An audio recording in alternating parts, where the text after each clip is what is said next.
जय हिंद दोस्तों, स्वागत है आपका हमारे YouTube channel mind trigger GK study में।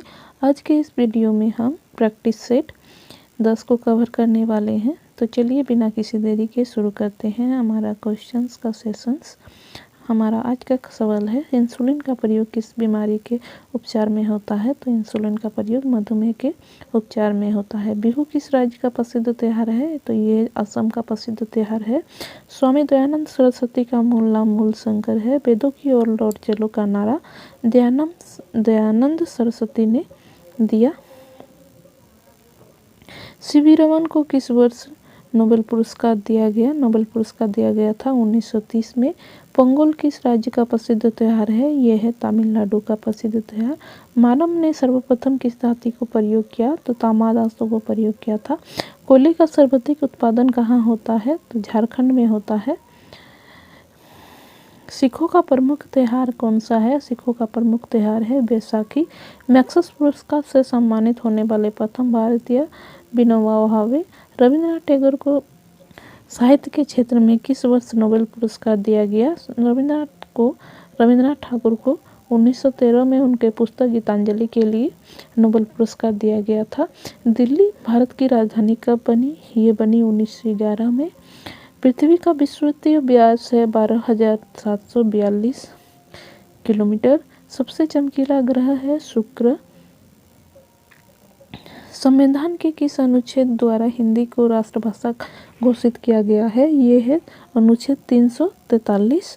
अंतर्राष्ट्रीय मानव अधिकार दिवस मनाया जाता है 10 दिसंबर को। शिवाजी की मृत्यु हुई थी 12 अप्रैल 1680 को। कौन से क्रिकेटर को द बॉल के नाम से जाना जाता है? ये है राहुल द्रविड़।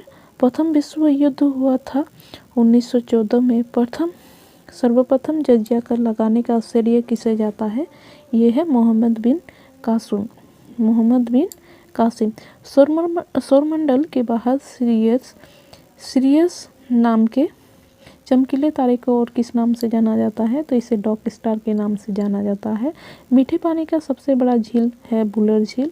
चारों वेदों में सबसे प्राचीन वेद है ऋग्वेद। वर्षावन भारत में पाया जाता है पूर्वोत्तर हिमालय और पश्चिमी घाट में। भारत का सबसे ऊंचा पठार लद्दाख का पठार। कौन सा विटामिन आंवले में प्रचुर मात्रा में पाया जाता है? ये है विटामिन सी। भारत का प्रथम गवर्नर जनरल है विलियम बेंटिक। विश्व का सबसे बड़ा देश है रूस क्षेत्रफल की दृष्टि से। सिम का पूरा नाम है सब्सक्राइबर्स आइडेंटिटी मॉड्यूल। क्या है? Subscribers identity module. अशोक का उत्तराधिकारी कुणाल। संसार का सबसे बड़ा फूल है रेफ्लेसिया। बायोगैस का प्रमुख अपव्यय है मीथेन। तारों और सूर्य के ऊर्जा का मुख्य स्रोत है नाभिकीय संलयन।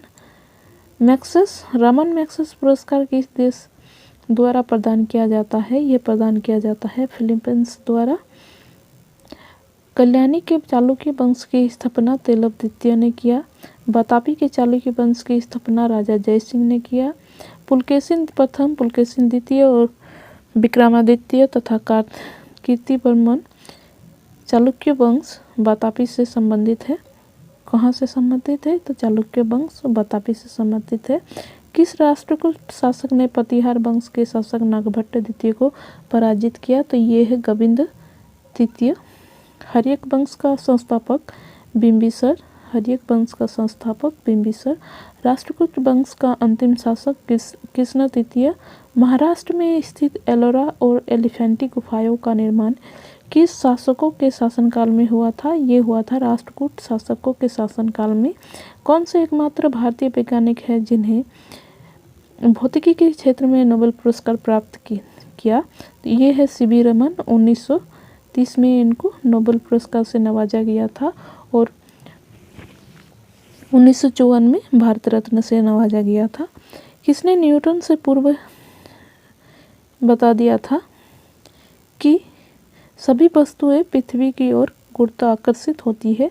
ये है ब्रह्मगुप्त, जिन्होंने न्यूटन से पहले ही बता दिया था कि सभी जो वस्तुएं हैं वो पृथ्वी की ओर गुरुत्वाकर्षित होती है। धान का प्रसिद्ध रोग जो खेरा रोग है वो जस्ते की कमी के कारण होता है। कौन सा प्रोटीन रक्त को थक्का जमाने में मदद करती है।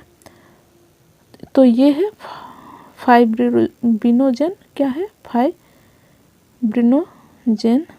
नामक प्रोटीन। फाइब्रिनोजेन नामक प्रोटीन जो है वह रक्त को थक्का जमने में मदद करता है। कौन सी जहरीली गैस हमारे शरीर में हीमोग्लोबिन के साथ मिल जाती है और हमारी मृत्यु का कारण बन जाती है? यह है carbon monoxide, CO, carbon monoxide 2 नहीं होगा। झरने में जब जल ऊंचाई से गिरता है तो उसका ताप हो जाता है। ताप क्या होता है? तो ताप बढ़ जाता है। कौन सा जीव अपनी त्वचा से शोषण करता है? ये है केंचुआ, जो कि अपनी त्वचा से श्वसन करता है।